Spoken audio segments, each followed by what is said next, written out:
C'est l'heure de Local Actu. L'information en Périgord sur RLP.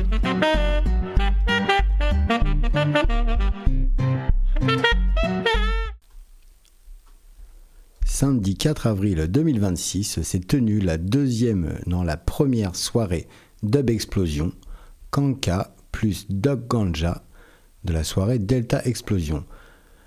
L'association c'est les Devants de la Seine et ils font 2 soirées par an, un au solstice et un à l'équinoxe. La soirée s'est tenue à Villeturret, commune dans le Périgord, non loin de Ribérac, où j'ai eu l'occasion de pouvoir interviewer Doc Ganja, un des protagonistes de la soirée, qui joue du dub à la French Touch. Retour sur cet entretien. Salut Doc Ganja, bienvenue sur les ondes de Radio Libre en Périgord. Merci, ça fait plaisir. Du coup, on est dans la soirée Dub Explosion ce soir. Ouais, Delta Explosion. Delta Explosion, merci. Yes. Tu fais partie de ce sound system, toi ? Non, je fais pas partie du sound system, non.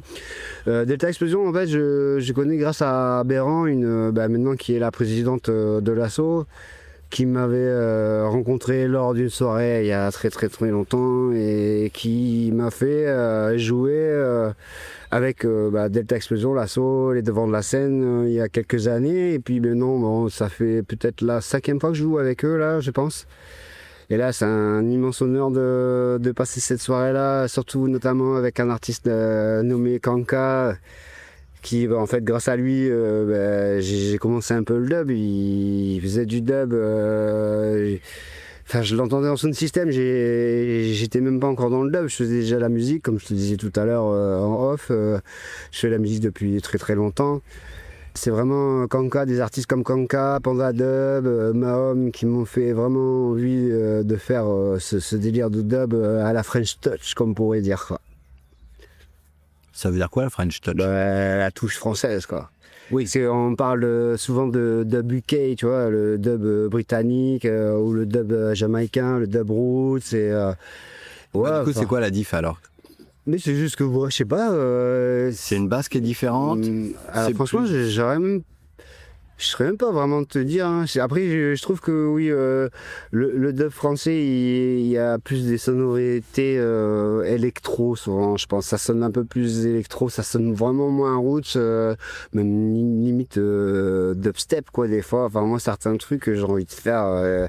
Partir des trucs en mode dubstep, tu vois. Bon, moi, après, j'aime bien les mélodies, j'aime bien tout ce qui est world, j'aime bien faire voyager. Il faut qu'il y ait de la basse, qu'il y ait de la mélodie, qu'il y ait un truc qui est une histoire qui se raconte, parce que ça reste de la musique quand même si on est dans de la basse musique. Enfin, pour moi, je veux pas proposer que des boum boum boum et de la basse qui fracasse, tu vois, mais il faut qu'il y ait une histoire qui se raconte, quelque chose qui fasse voyager l'auditeur, quoi.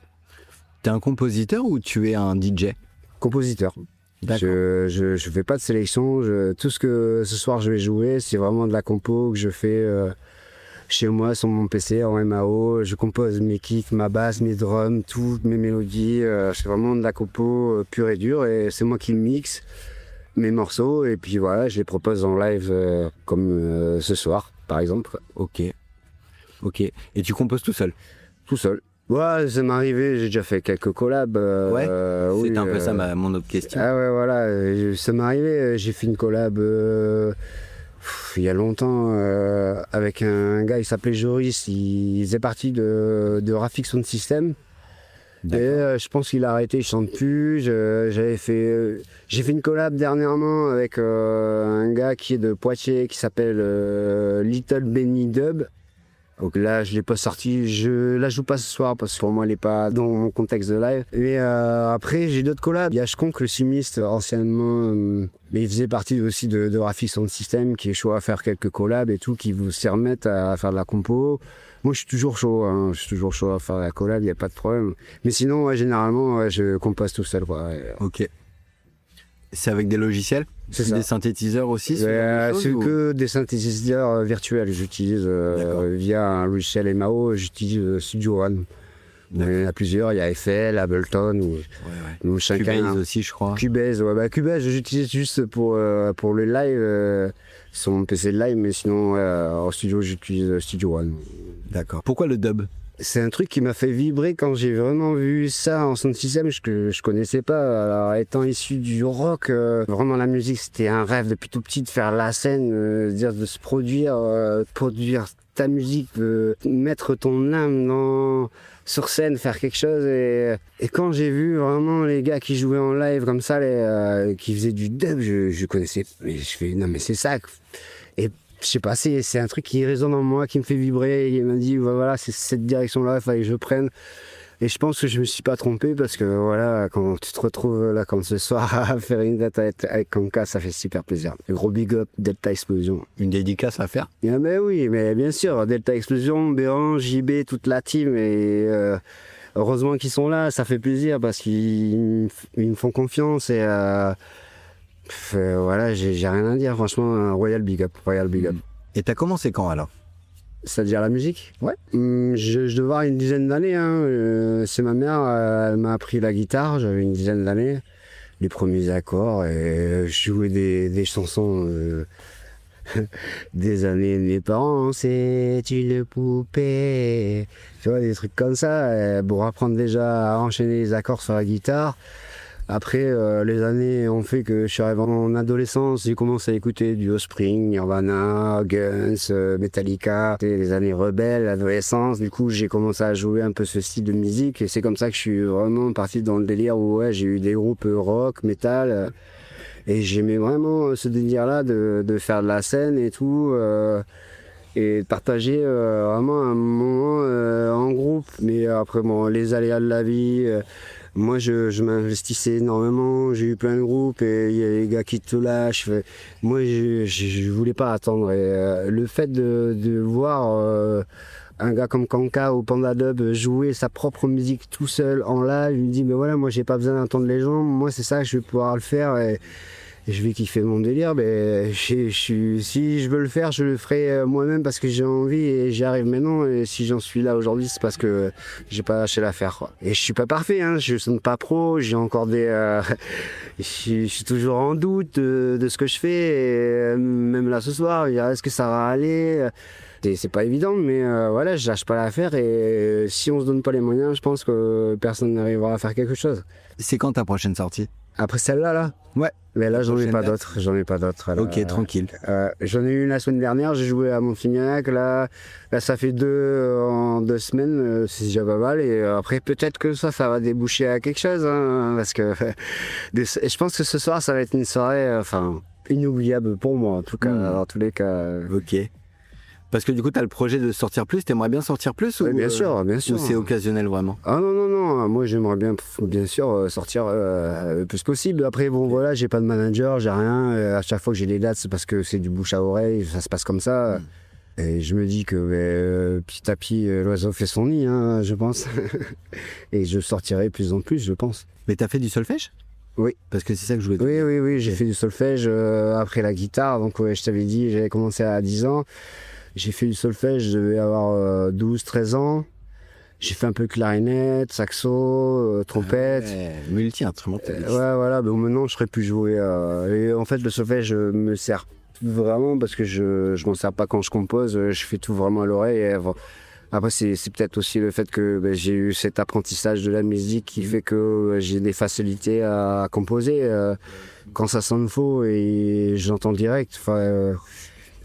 Moi je trouve que tu verras ce soir, hein, tu m'en diras après, et je fais des mélodies qui sont assez envoûtantes et qui sont entraînantes et qui font triper, quoi. C'est ça le but, quoi. Ok. C'est comme ça que tu définis ta musique un peu? Ouais, faut que ça soit aussi puissant que planant en fait. Ok. Faut pas que ça soit que de la basse, il faut faire voyager aussi les gens. Le but, quand t'écoutais les vieux trucs avant, c'est les gens ils écoutaient ça pour s'évader, pour oublier quelque chose de leur quotidien, de leur vie et tout. Enfin, pour moi, si t'entends que... C'est de la techno. Tu peux pas t'évader. Non, tu peux pas t'évader. Alors, il faut des petites mélodies, des trucs qui te font réfléchir, qui te font connecter à autre chose dans ton cerveau, j'en sais rien, tu vois, ça. C'est plus dans le délire de la spiritualité, je veux dire, mais bon, après chacun, les goûts, les couleurs, mais... ouais, c'est ça.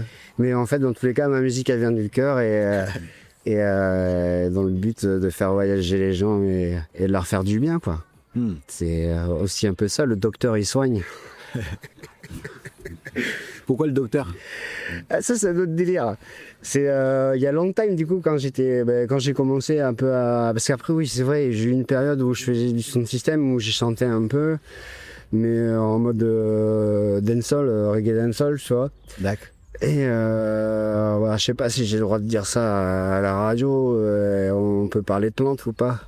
On peut parler plantes? De plantes, ouais. On peut parler plantes. On peut parler plantes. Du coup, ben voilà, j'ai un collègue. Tout en sachant que, évidemment, c'est quelque chose de prohibé et nous n'encourageons pas à la consommation. Tout à fait, tout à fait. Et du coup, ben, comme je te disais tout à l'heure, j'ai un peu la main verte et j'avais un pote à chaque fois qu'il y avait un souci avec ses plantes, il m'appelait. En fait, je réglais le problème et il m'a dit un jour, avec son accent africain, pour acheter le docteur Konja.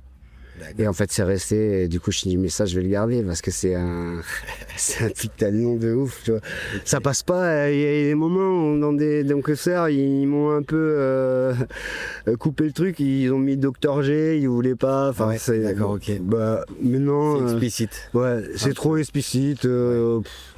En plus, j'ai mis un H à la fin pour faire Ganja, comme déjà Rastafari, tu vois. Ouais. Pas tout le monde va le comprendre, hein, parce que du coup, tout le monde croit que bon, on l'écrit Ganja comme ça, mais non, c'est pas comme ça. Mais bon, voilà, c'est pour ça qui. En même temps, j'ai un peu écouté de reggae moi-même, du coup, Ja, tu vois, c'est Rastafari, forcément. C'est ça. Est-ce que tu as un conseil pour les jeunes qui ont envie de se lancer ou alors qui se posent la question ou... Faut pas se dire que en fait déjà on entend souvent parce que j'ai pas un gros matos de ouf, je peux pas faire de la musique. Je sais pas, tu vas en Afrique, les gars ils tapent sur des casseroles, ils font des trucs de ouf, tu vois. Donc si tu trouves ton chemin et que tu sais comment le gérer et comment... Mais la musique, tu peux en faire avec n'importe quoi. Et avec un bout de bois, là, on tape, on fait de la musique et tout. Ouais, mais la musique électronique, c'est quand même pas pareil. Après, la musique électronique, oui, mais sûr, il faut de la machine. Puis il faut du temps, de la patience. Mais c'est l'apprentissage. Hein. Moi, ce que je dis à mes filles aussi, tu vois, parce que bon, ils veulent faire un peu de musique, mais ils me disent, mais comment ça se fait que tu joues comme ça et tout? Mais c'est parce que j'ai joué, j'ai pas lâché l'affaire. C'est que si tu as envie de faire un truc, notamment dans la musique, tu es obligé d'être déterminé et tous les jours, faut en faire et après, ça vient tout seul, mais il faut pas lâcher l'affaire. La musique, c'est un apprentissage éternel, tu vois. Et je le dirai encore et encore, même si j'ai une expérience depuis que j'ai 10 ans dans la musique, je reste un enfant dans la musique, j'ai encore à apprendre des choses et c'est comme dans tout dans la vie aussi en fait au final. Merci Doc Ganja pour ce petit moment. Plaisir, big up. Et à bientôt sur Radio Libre en Périgord.